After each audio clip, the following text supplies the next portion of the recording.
He is essentially the man in the fantasy world. He's the senior fantasy analyst. What a title. At ESPN, the creator of FantasyMovieLeague.com, which I love playing every single week. I got my screens in about half an hour or an hour and a half ago. He's Matthew Berry back here on the Rich Eisen Show. How are you, Matthew? I'm good, my friend. I'm good. So now I have the first overall selection in my draft for the first time ever next week. Yep. And I'm taking Antonio Brown, and I'm not stuttering or wavering. Am I correct in doing that? Yes and yes. Okay. It's not a PPR league either, Matthew. I don't care. Okay, neither do I. Last 3 years, no non-quarterback has scored more fantasy points than Antonio Brown, and it's not even close. We talk about wanting to go safe in the first round, not wanting to get a little bit risky. I think Antonio Brown is as close to money in the bank as you get in fantasy football. Well, what about the fact that Bryant's not there, and the fact that Le'Veon Bell's not there for 3 games, and the fact that Heath Miller, the BFF, the security blanket of Big Ben, is not there, and that's my only hiccup right here, and just not stuttering or wavering with Antonio Brown, Matthew. So we looked at this, and again, it's a little bit of loosey-goosey math and small sample size, but there have been 9 games over the last 2 years in which Antonio Brown and Ben Roethlisberger have played together where Martavis Bryant has not been in the lineup, okay? We looked at those numbers. Then we extrapolated them over a 16-game season. If you took the numbers when Antonio Brown and Ben Roethlisberger played together with no Martavis Bryant over the last 2 years and extrapolate those numbers over a 16-game season, it would be the second best fantasy season since 2001 by a wide receiver. Only Randy Moss in 2007 would be better. So you've done this every which way to Sunday at this point in time. I mean, love it. Look, anything's possible, and if you want to knock Antonio Brown, you could sit here and say like his numbers certainly dropped when Ben Roethlisberger was out last year. He looked better with Landry Jones than he did with Michael Vick, obviously, but there's no question about it. He has a special connection with Ben. Ben is somebody that has been banged up in his career, so there's a little bit of nervousness there, I guess, if you want to pick holes, but you're really stretching to try to find a flaw in Antonio Brown's game. And then I smoke him if I got him all the way to 20th and 21st overall. I'm looking at your top 200. You've got Brandon Cooks at 20 and then Jamal Charles at 21. If Jamal Charles is sitting out there coming off that injury, do I really pull the trigger on him as my RB1? Do I really do that, Matthew? But you're looking at the end of the second round or the top of the first. I mean, Jamal Charles has been a top 7 fantasy running back every single season that he's played. In 5 of the last 7 seasons, he's been a top 7 fantasy running back. The 2 seasons he wasn't was last year and the other year where he got hurt. So that's always a concern. But seems to be back to full strength. Seems to be back to, being Jamal Charles, if you will. So it's your team, Rich. But if you're asking me what I would do, yes. I don't do those rankings just randomly. Oh. I believe Jamal Charles will have a very nice year. I don't mean to insult you with the question, Matthew. I don't mean to insult you with the question there. You could never insult me, my friend. I'm merely saying that yes, I'm a Jamal Charles believer this year. Okay. I think he's, especially at that value, top of the third, into the second, he's going to get the majority of the work for Andy Reid. He's a kind of guy that doesn't need 25 touches a game to be an elite RB1 in fantasy. He's a guy that has proven he can do it on 15 touches, 17 touches a game. I would back him up with Spencer Ware, but yeah, I like Jamal Charles. Matthew Berry joining me here on the Rich Eisen Show. Where do you take Le'Veon Bell and Brady, the two biggest names that won't be playing for September and a little bit of October? Where do you I have Le'Veon Bell as a first-round pick. I have him as my number 6 running back and my number 8 overall. And, listen, Le'Veon Bell averaged 15 fantasy points a game. He's going to miss 3 games right there. So we looked at this, right? So last year, Todd Gurley missed 4 games and was the 5th best running back in fantasy. So you can do some damage in 13 games. I think there's an argument to be made that Le'Veon Bell missing those games actually might help, gives him a little bit more time to prepare, to get healthy. He ended last season with an injury, and it's less wear and tear on him. He's a guy that has ended both of the last 2 seasons with an injury. My belief is that Le'Veon Bell plus 3 games of a replacement-level running back, which you can get, fairly easily in the first 3 weeks. You're not dealing with buys or, that many injuries at that point. 3 games of replacement-level running back plus Le'Veon Bell is easily a top 6 running back. Frankly, if you can draft Le'Veon Bell and reach for D'Angelo Williams and make sure you pair those 2 guys up, you've got the number one running back in fantasy. And then what about Brady? Where do you have him? I have Brady as my QB6. I think Brady's going to have a monster year again. 4 games. You don't love missing the 4 games, but you can do a lot of damage in 12 games. Odell Beckham missed 4 games in his rookie year, finished as the second best wide receiver in fantasy.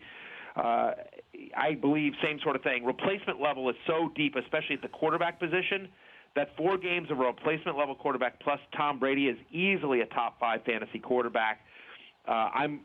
This year, Rich, in fantasy, quarterback is the deepest it has ever been. Why do you say that? Just because there's so many talented players, not just from an NFL skill standpoint, but just because of the offenses they're in terms of the fantasy production they put in, based on the way that the league is going. It's a passing league now. If you breathe on a defender, it's 15 yards. You can't defend anyone. So you think about some of the guys that are going outside the top 15. Matthew Stafford going outside the top 15. I've seen Tyrod Taylor fall outside the top 15. Jameis Winston. These are all guys that I think will have very good years. People like Phillip Rivers and Kirk Cousins and Derek Carr all going outside the top 10. They're all going to have very big years. Kirk Cousins, Derek Carr, Joe Flacco, Matthew Stafford, those 4 quarterbacks all have really nice schedules for the first 4 games. So those are the quarterbacks I like pairing with Brady. So if I draft Brady, grab one of those guys. You start them for 4 games, and then you're good to go. Matthew Berry joining me here on the show. So fill in the blank.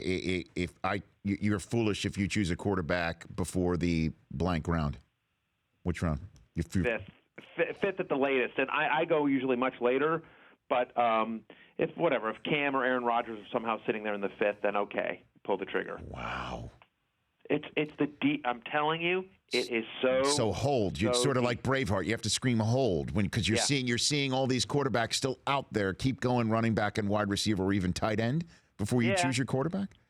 Huh. Yeah, I mean, the replacement level is just so high. So I mean, honestly, running back and wide receiver depends on where you want to go with tight end.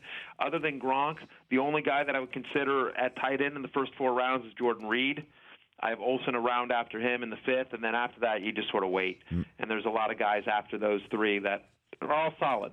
ESPN senior fantasy analyst Matthew Berry. Can you hold on 60 ticks? I want to ask you some more questions and then hit your movie league. Is that cool? You bet. Thank you. That's Matthew Berry. More fantasy advice from the top guy at ESPN. The man is all about fantasy. Matthew Berry back in 60 ticks of the clock. We'll ask him about Ezekiel Elliott and sleepers. That's coming up next here on The Rich Eisen Show.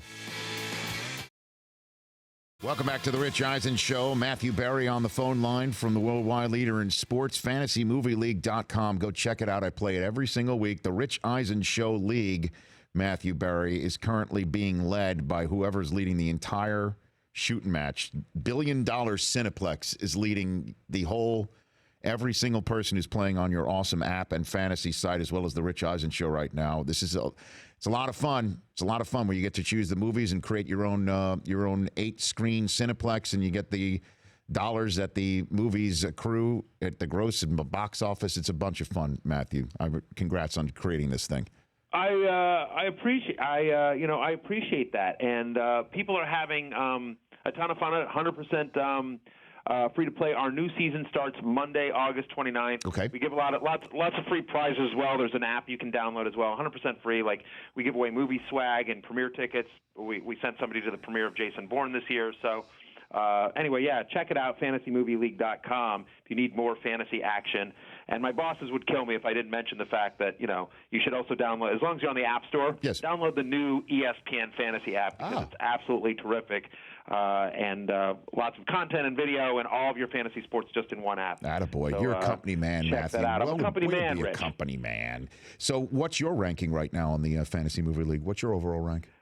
Not good. It's been tough. What's the number? What's the number? Sounds like a loaded question. I don't know. I'm somewhere probably in the 1,200. I think something like that. In the Rich Eisen Show, I know I'm number 128. You are killing me in this particular league.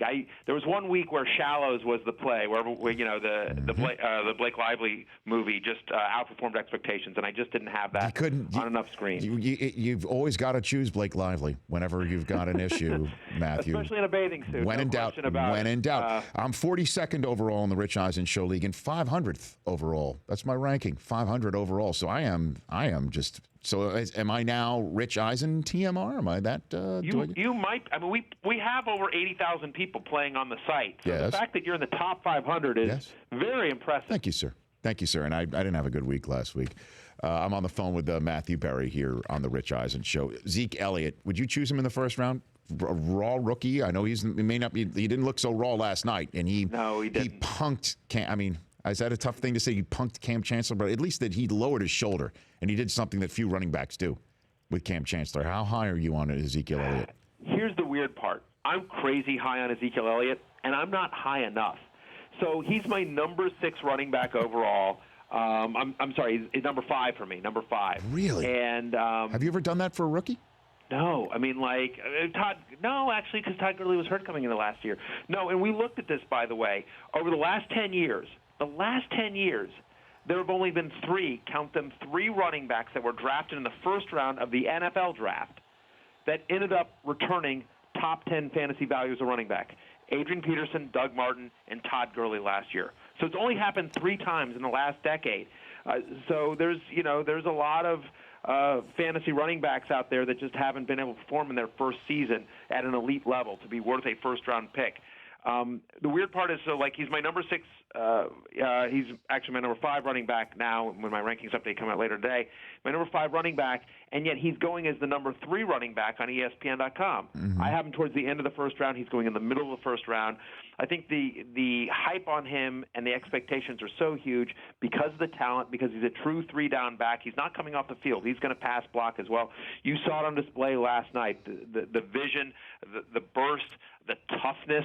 I mean, after that sort of cheap shot on Cam Chancellor, the late hit, if you will, that he got flagged for, Ezekiel went right at Cam Chancellor, like saying, I'm not a rookie. Oh, no, I'm not taking that. I mean, that offensive line for the last 3 years, Rich, is the only offensive line in football to have a running back have at least 1,000 yards rushing and 300 yards receiving. They've done it every year that Travis Frederick has been in the league. They're the only team in the NFL to do that consecutive seasons. They've done it for 3 straight. So that offensive scheme, his skill set, that offensive line, expectations are very high, and I think they'll be met. So you have Lamar Miller ranked above David Johnson on your board. Why do that? I mean, we've seen more from David Johnson just last year than what we saw from Lamar Miller in Miami, Matthew. Well, it's a couple things, and I know that's slightly controversial. And understand, I think David Johnson is a phenomenal player who's going to have a really, really big year. But for me, we looked at this, and over the last 2 years, did you know Le'Veon Bell and Lamar Miller have had basically the same number of carries? Le'Veon Bell has more catches, but they basically both had about 400 carries, a little over 400 carries. Right.